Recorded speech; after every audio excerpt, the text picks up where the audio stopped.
Assalamualaikum warahmatullahi wabarakatuh. Salam sejahtera. Ketemu lagi.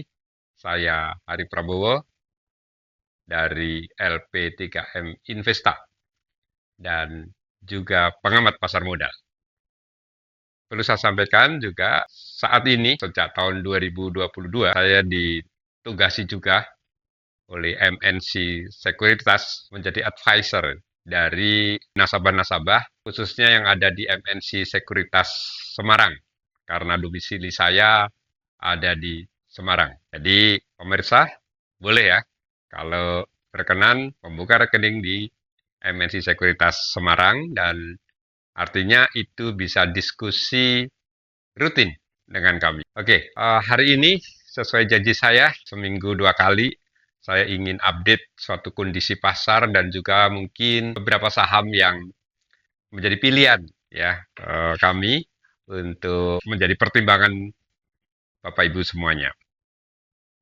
Kita lihat pasar masih dalam volatilitas yang sangat besar. Saya lihat hari ini hari Selasa tanggal 22 April 2025. Saya lihat pagi ini indeks harga saham gabungan udah pada level di 5.498 ya atau naik 0,7%. Artinya dalam 2 hari IHSG sudah ada perbaikan ya. Namun demikian secara fundamental saya kira jujur harus saya katakan bahwa kondisi ini masih cukup rawan ya karena baik internal maupun eksternal belum ada katalis yang positif ya bisa mendukung IHSG ini untuk jangka menengah. Terutama parameter saya masih melihat nilai rupiah terhadap US dollar yang masih di kisaran 16.800 dan itu menurut saya sangat mengerikan ya karena kalau nanti sampai menyentuh di angka 17.000 ke atas, waduh itu bencana menurut perhitungan saya karena jujur hutang-hutang kita yang banyak dan akan jatuh tempo ya baik negara maupun sektor-sektor swasta yang terutama yang membeli bahan baku dari luar ini menaikkan kos ya yang cukup tinggi.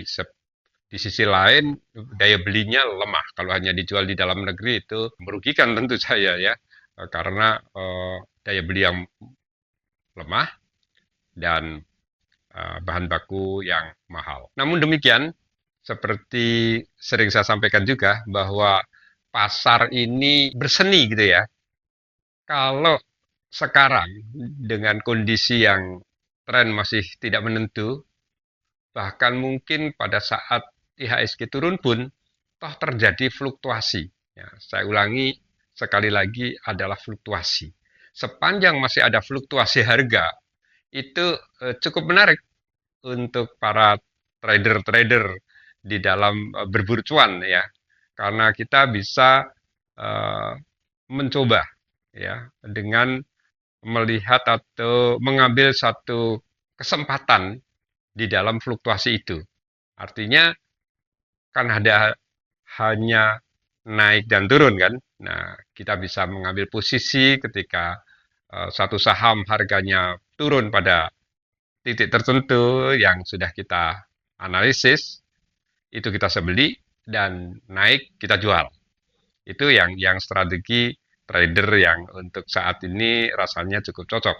Ya, sepanjang ada fluktuasi, kecuali tidak ada fluktuasi, tren turun terus gitu ya, misalnya itu susah. Bahkan ketika naik terus gitu ya, kita hanya bisa jual-jual-jual biasanya ya. Tapi dalam fluktuasi seperti ini justru menarik buat para pemirsa atau yang berjiwa trader ya kita memanfaatkan suatu kondisi ini. Di saat-saat beberapa sektor saham mengalami tekanan, misalnya dengan adanya US dollar yang naik, komoditas itu terpengaruh oleh tarif Trump itu atau beberapa pengaruh-pengaruh lain secara eksternal, itu toh kalau kita lihat tiap hari itu ada saja saham-saham yang cukup menarik gitu kan, bahkan terjadi anomali terhadap IHSG. seperti yang ingin saya sampaikan pada pagi ini, adalah saham-saham sektor tambang emas. Ya, jadi seperti saya tulis pagi tadi di dalam kopi pagi kami di grup, itu inilah zaman emas. Jadi tidak perlu para investor ini menunggu Indonesia Emas 2045, tapi bisa memanfaatkan situasi dan sekarang inilah saatnya panen emas. Buat yang investasi, katakanlah kalau Bapak Ibu menyimpan emas itu setahun yang lalu, harga emas dunia sekarang ini udah naik 41%. Bayangkan itu ya, 41% kalau Bapak Ibu membeli emas pada uh, setahun yang lalu. Ya, sekarang US dollar di sekitar 3.490 bahkan ya. Ya itu sesuatu yang tinggi ya, sempat menyentuh di situ. Nah, ini ada beberapa lembaga eh, asing gitu yang memprediksi harga emas bahkan akan lebih dari 4.000 US dollar. Itu waduh, kalau sampai ke sana berapa harga emas gitu kan. Nah, bagaimana dengan kita pemain-pemain saham ini? Ya, kita mau tidak mau gitu atau itu saya kira satu pertimbangan ya yang profesional gitu kalau Bapak Ibu sebagai trader adalah melihat peluang ini harus kita ambil. Kita cepat melihat mana sektor-sektor saham-saham yang berhubungan dengan sektor emas. Ya, saya melihat ada beberapa saham ya, itu adalah BRMS ya, itu saham PSAB dan Antam sendiri. Ya, itu adalah tiga tiga saham yang mereka sangat berhubungan dengan emas ya, baik sebagai produsen maupun pedagang ya, itu mereka berhubungan dengan emas. Dan kita lihat di saat ini ya sampai hari ini itu misalnya ketika saham-saham yang lain turun, PSAB misalnya, eh, saham Resources Asia Pasifik itu dalam 6 bulan terakhir itu naik 18%. Dan setara setahun yang lalu, ya kalau satu tahun itu udah naik 39%. Ya, saham PSAB. Sedangkan saham BRMS, ya itu di mana 6 bulan ini sudah naik 68,7% dan dalam setahun itu sudah naik 139%. Itu saham BRMS ya.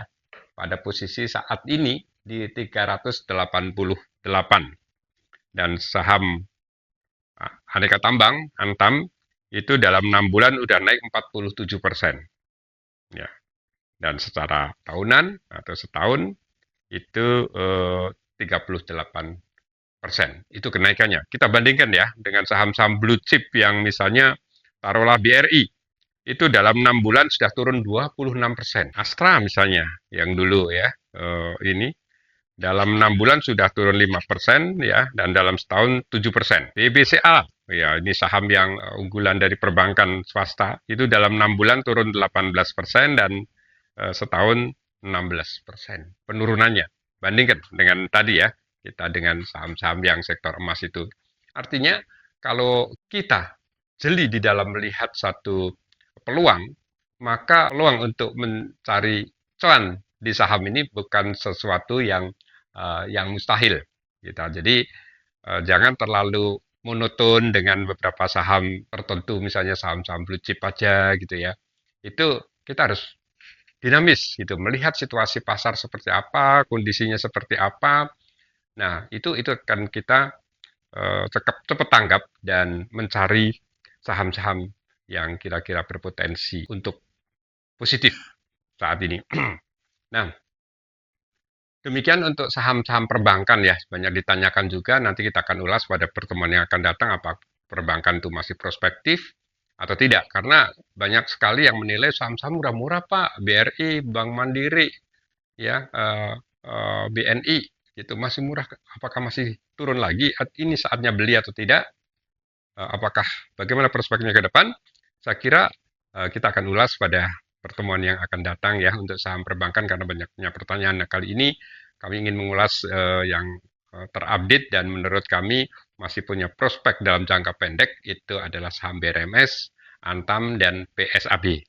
Ya, saya kira mungkin dalam kurun waktu sampai akhir pekan itu masih punya potensi yang naik. Misalnya BRMS saya mempunyai target sampai di kisaran 400 ya, di 392 sampai 400. Sedangkan saham PSAB itu akan di kisaran 340.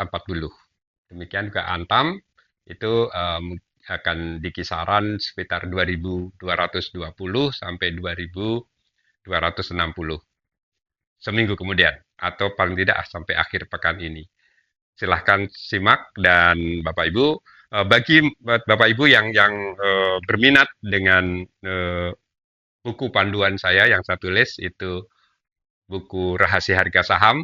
Ya, ini buat pemula maupun untuk yang menengah maupun yang sudah punya jam terbang tinggi bisa baca karena ada beberapa 10 bab yang bisa dipelajari bersama-sama. Jika berminat bisa pesan dengan kami. Ini tulisan kami yang saya luncurkan tahun 2023 yang lalu. Dan yang ingin bergabung dengan grup yang di mana grup kami ini terdiri dari beberapa investor, sekarang sudah mencapai hampir 500 member, ya silahkan hubungi kami di nomor telepon yang tertera dan syaratnya cukup satu, buka rekening di MNC Sekuritas Semarang dan Bapak Ibu bisa berdiskusi dengan kami dan juga senior-senior trader-trader senior yang ada di grup. Demikian, terima kasih. Selamat pagi, selamat trading, happy cuan. Assalamualaikum warahmatullahi wabarakatuh.